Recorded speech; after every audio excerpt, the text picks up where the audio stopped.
Hörmətli izləyicilər, kanala abunə olub like etməyi unutmayın. Günün xəbərləri təqdim edir.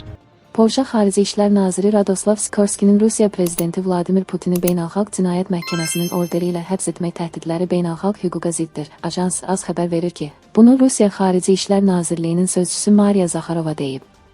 Diplomat Polşalı nazirin açıqlamalarının hüquqi əsaslılığını şübhə altına alaraq qeyd edib ki, Brüssel bəzi üzv dövlətlərin mövqeyinə baxmayaraq Cimi dəstəkləməyə davam edir. Zaxarova bildirib ki, Sikorskinin açıqlamaları üzr istəyirəm.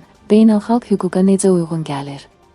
Brüssel, yəni Brüssel bürokratiyası üzv dövlətlərin açıqlamalarına baxmayaraq Cimi hər cür müdafiə edir və dəstəkləyir. Rusiya haiyən sözçüsü həmçinin vurğulayıb ki, onun fikrincə, Beynəlxalq Cinayət Məhkəməsi qərb ölkələri tərəfindən qlobal cənubdakı dövlətlər üzərində neokolonial təsirini qorumaq üçün bir vasitə kimi istifadə olunur.